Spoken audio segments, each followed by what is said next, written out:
Audio Jungle.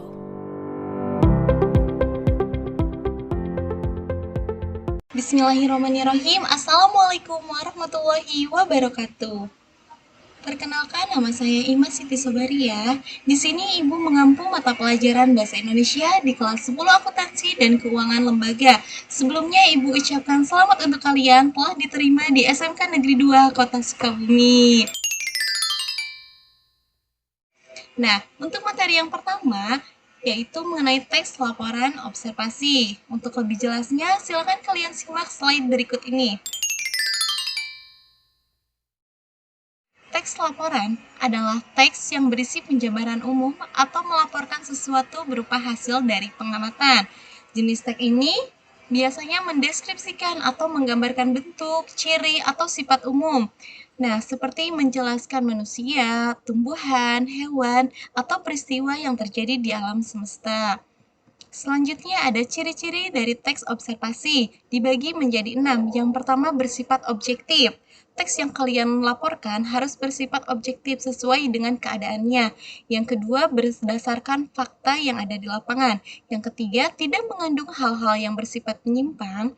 Keempat, ditulis secara lengkap dan sempurna, sesuai dengan struktur dan kaidah teks laporan hasil observasi.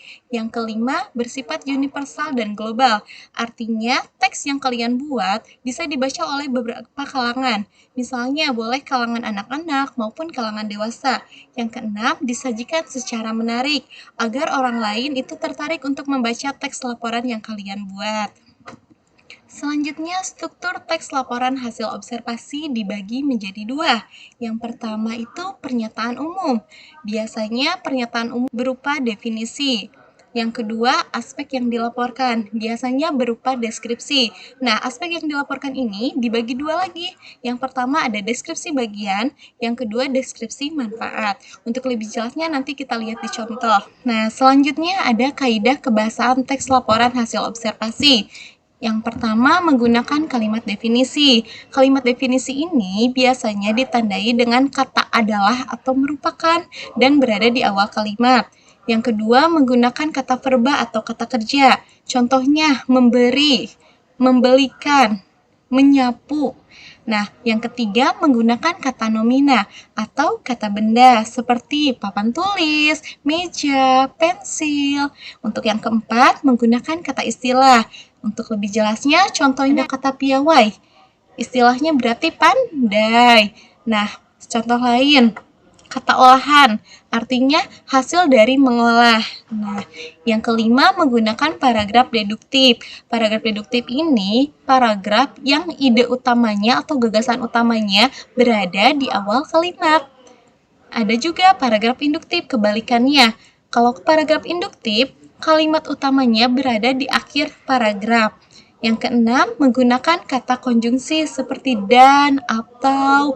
Yang ketujuh, menggunakan data atau angka. Data apa sih yang dilaporkan? Data dari hasil laporan kalian, misalnya harganya berapa. Nah, itu menggunakan data atau angka. Nah, selain laporan observasi, di sini juga biasanya sebagai siswa kalian membuat laporan kegiatan atau laporan kunjungan industri, laporan perjalanan. Misalnya kalian berwisata kemana dan harus membuat laporan perjalanan. Ada laporan penelitian, laporan hasil diskusi, dan laporan keuangan. Selanjutnya, ada fungsi dari teks laporan.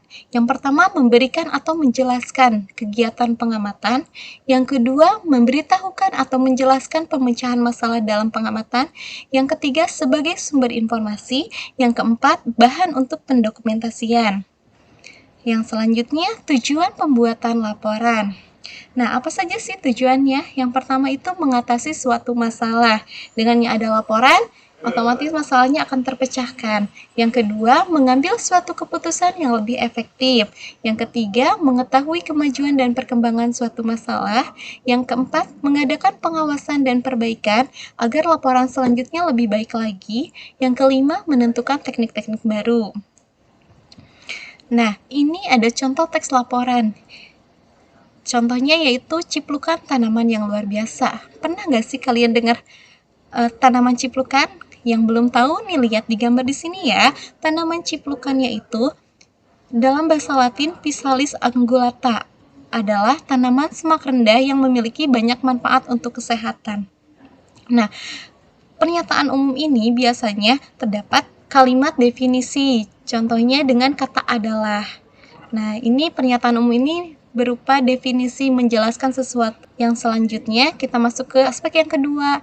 Aspek yang dilaporkan berupa deskripsi. Nah, yang harus kalian deskripsikan yang pertama itu struktur dari pohonnya, akarnya seperti apa, bentuk buahnya, bentuk batangnya, seperti itu.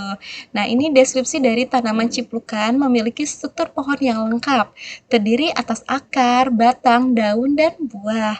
Akar ciplukan berupa akar tunggang yang kemudian akan tumbuh akar cabang menjadi akar serabut. Daun ciplukan merupakan daun tunggal bertangkai dan membentuk bulat oval dan bulat memanjang dengan ujung meruncing. Nah, ini deskripsi bagiannya. Yang kedua ada deskripsi manfaatnya. Kalian harus menceritakan juga apa saja sih manfaat dari buah ciplukan ini.